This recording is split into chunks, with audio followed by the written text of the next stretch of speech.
are back live from Studio 6B on Real America's Voice, Dish Network Channel 219, Pluto TV 240, Samsung TV. You got a Samsung? Go to 1029, Roku channel, all the socials. Please, sharing is caring. Get us out there, beat the algorithms. Now we have a nice little treat. My ace in the hole, David Zia, he's not a name dropper, but he's everywhere. He could be a name dropper. This guy knows everybody, and everywhere he goes, he goes to the great functions, and he meets very interesting people like our next guest. Krysia Lenzo is a Republican strategist, and she's a very interesting young woman who can really give us some insight what's going on in New York right now, when we all know what happens in New York ends up in California, and they crush us in between. So David, if you would like to introduce our friend here, that'd be great. Krysia Lenzo is a Republican strategist, and you're working with the New York State Attorney General's race right now, right, for the GOP. And Harry Oates was with you with John Frederick's show at the Metropolitan Club, which is a group that meets once a month in New York City. They have great guests. I've been going there for many years. Everybody from Michelle Malcolm to anybody comes and there, Steve Bannon. Great venue, and I've been following you for a long time, and we spent some time talking, so welcome to the show. Thank you both for having me. I really appreciate it, and thanks for the warm welcome. Yeah, absolutely. Well, you're a person in the know. I wanted to get right into it really quick before we get into like some of the races going on. Kathy Hochul, the new governor of New York, is admitting that 12,000 more deaths in New York from COVID than previously disclosed by Cuomo, a 20% increase in the exposed deaths in New York, which is now like double Florida per capita. What do you say about that? Well, it's unfortunate because we now have someone still from the Cuomo administration in power. So what are we to trust at this moment? The fact that she came out saying that these deaths occurred is unfortunately not something out of the ordinary when it comes from someone who's been in that legacy Cuomo administration. I mean, we can't trust them. We don't know what the truth is. That's the problem. Yeah, they're a bad bunch. I got to tell you. So we got to take back the governorship with either Lee Zeldin or Andrew Giuliani, and we got to take back that attorney general seat. This Letitia James is trying to turn Rudy Giuliani into a criminal, and he was the most successful prosecutor in New York history. Turned New York around, got the mob out of the fish market, got him out of the carting industry and the concrete industry in New York City to a degree. So anyway. Today, or I think Curtis Lewa today or yesterday had a conference in the city about homelessness. You know, he's very good with the homeless and he's caring, you know. And this guy came up who was a homeless guy who's been there for years in that spot and was like crying with Curtis Lewa. New York City's a mess. So yesterday we're talking on the phone, Krysia, and a guy was waving a gun on the corner of 90th and 5th Avenue. Wait. You guys were together on the corner in New York City? We were talking on the phone. Somebody was waving a gun within how close of you guys?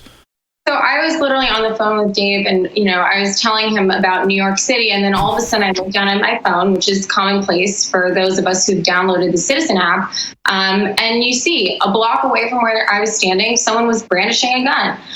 It's just, unfortunately, I mean, to some extent, it's comical in that what's going on here, but realistically, it's not. I mean, it's what is going on here. The fact that this is an everyday occurrence. We're becoming a nerd to the violence, to the homelessness, to everything that's happening on our New York City streets. And I'm a native New Yorker, and you mentioned Mayor Giuliani, who I also hold in very high regard. And he was someone who cleaned up the streets and made New York what it was. And having grown up in New York, I used to, at one point not be able to go to the Bowery. And then I was able because he did what he had to do and cleaned up the streets. And now again, we're back to where we started from. And it hurts me so much to see my city like this because it's an uphill battle. Yeah. I always remember Giuliani cleaned up the city, but areas like, 96 to 106th Street, Malcolm X corridor, Harlem up to 125th. It was really safe when he left office and clean as a whistle. It was. And when Bloomberg came in, it started to go down at the end of his administration. True. But now there was a guy, I believe, who was murdered the other day up there. And now there's crimes in FIDI, which is the financial district downtown, where the average income is like $300,000 a year. So the areas, it's random. It's like a Batman comic, right, where the criminals took over the city, right? Yeah. That guy got hatcheted in an ATM booth last week, and then he did another attack right after. So it's really bad situation. How do we fix it? Yeah, maybe we should stop defunding the police. Is that maybe a good place to start? I have a question, Krysia. As a strategist for the Republicans in New York, and let's be honest, I mean, the city itself is just a disaster with the Democrats and the brainwashing that goes on there. But, you know, when we saw on Long Island, the Trump parades, the boat parades, we saw so many people travel upstate New York to go hiking and camping. And you know, I saw, you know, Trump and, flags everywhere. Do you trust the election integrity completely in New York, especially the boroughs? You know, I have to say, I don't necessarily trust it. We need the evidence to show that. But when it comes to seeing how many native New Yorkers are true Republicans, I mean, they're more than you'd expect. And that being said, though, the turnout is not great. And I think it's because people are constantly being bullied by the left. I mean, we see that it's an uphill battle, and New Yorkers don't want to make the effort, especially the Republicans, for whatever reason. I'm on the board of the Met Republican Club that Dave mentioned, and we're all about action. And that's why we need to mobilize the Republicans, as we see in, you know, these boat parades and elsewhere, but especially in New York City, in Manhattan, we need to get Republicans to vote. Krysia, I have a suggestion for you to go to the state GOP and Nick Langworthy, right? Yeah. Our state leader. I just got back from the Mike Lindell symposium, cyber symposium in South Dakota. And one thing that really impressed me is there was a representative from every state there, from either a state house or whatever.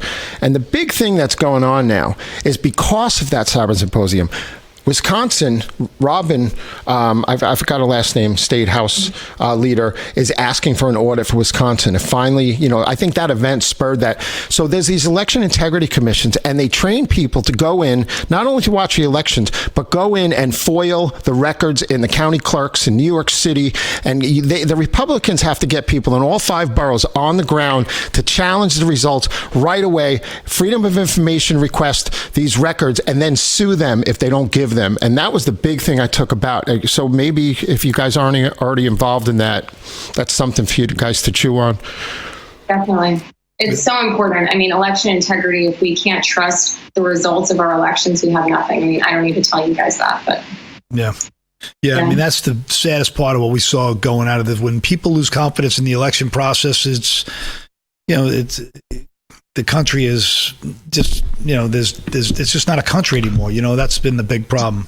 New York City mandatory vaccinations. What's your opinion with these restaurants? Some are fighting it. The small ones are going to go out of business.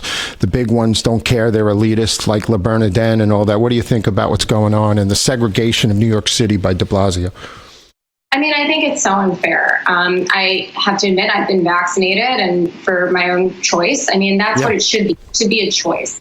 And we see the Democrats making claims and making statements about voter ID and how that's racist and how that alienates certain parts of our community. Yet this in and of itself definitely alienates the same parts of the community that they were, you know, hemming and hawing about before. I mean, it's an alarming statistic of Black voters or Black individuals are not getting vaccinated for their own personal reasons. And I understand that. And they shouldn't be alienated because they decided not to do so. Yeah, this has turned out to be a new form of segregation because we have seen the Black community has rejected this, and it's said that the same people who, you know, claim to care so much about these communities have done everything in their power to, you know, for the lack of better words, enslave them to their system and put them on UBI and get them stuck on the government, and you know they never break free from it. Like 40% of the healthcare workers, EMTs, they don't want the shot. You know, they feel they built up enough immunity. If you had COVID, you have 600% more protection than the vax. Anyway, so really quick, can you tell us about your the New York Attorney General race in New York State? Yeah, of course. So I am a spokesperson. I work with Michael Henry, who is running for Attorney General in New York State. And he's the candidate right now for the Republicans. He's the candidate to beat. He wants to bring integrity back to the office, dealing with COVID, dealing with crime, as we mentioned, and also corruption. I mean, what we've seen out of Letitia James, yes, she dropped the AG report, but it was a little too late. She could have done this long ago, and it seems like she did so because of her own political aspirations. There was no follow-up with Governor Cuomo after he stepped down. These women will not be heard, and there's no accountability. So really, her AG report was nothing more than politicization of the office, and that's where we stand. And Michael Henry, follow him and check him out on michaelhenryforag.com. He's the candidate for us, and he will restore all of that to the office, the integrity that we need at this moment. For our viewers out there, if you don't know what's going on in New York, we're in a Marxist, leftist, progressive, communistic, socialistic, fascistic style government takeover. The removal of Andrew Cuomo has opened the door for the New York State Legislature to control your life and to make outrageous things like doxing the police's address who are involved in officer-involved shootings. The bail reform will continue. People are going to get murdered. Innocent people will suffer. So this race for New York Attorney General is one of the most important in the country. We have to get rid of Letitia James. Very who bad. Is without a doubt a communist and avowed Marxist. So we need really more than ever to get behind this race more than any race really, is, including California, because these two pillars of American statehood are the two worst culprits of what's going on here. A question I have for you is when it comes to how do you strategize against such a huge democratic machine? I mean, I just don't. How do you strategize and how do you find the alliances you need when you can't get any help from the media whatsoever? I mean, that's a great question. It is an uphill battle, but what we see, as Dave mentioned, we see what the failures are right in front of us. I mean, I'm literally walking down the street, a man is brandishing a gun a block away from me. We see the homelessness, we see the changes in our city and throughout New York State, and the crime increases. And none of these people who are in office are held accountable. That's what happens when you have Democrats in all levels of government. There's just no one to hold them to their own actions and their own terrible policies. I just want to add to that every governor since George Pataki, who was a Republican in New York State, the 3 Democrat governors that followed him had to step down and resign in disgrace over sexual harassment, misuse of funds, protecting staff members who were accused of sexual harassment. And, that was, the last 3 Democratic governors resigned in shame. And Shelley Silver went to jail, the head of the assembly in the state of New York. So that's our hope, right? That we can bring back ethics and a clean government, so I hope you guys can focus on the democratic corruption. Well, you bet. And that's what we're focused on right now. And we will do our best to get that turnout and get people to understand the ramifications if we don't. Yeah. What's the website you want us to go to again? We'll tell the audience to go to. Say it again, please. Thank you. Michael Henry for AG. Michael Henry is the candidate running for New York State Attorney General. Michael Henry for AG. Thank you so much, Krysia. Really appreciate your time. Guys, Krysia Lenzo, Republican strategist, great guest. Thank you so much for coming on today. We really appreciate you.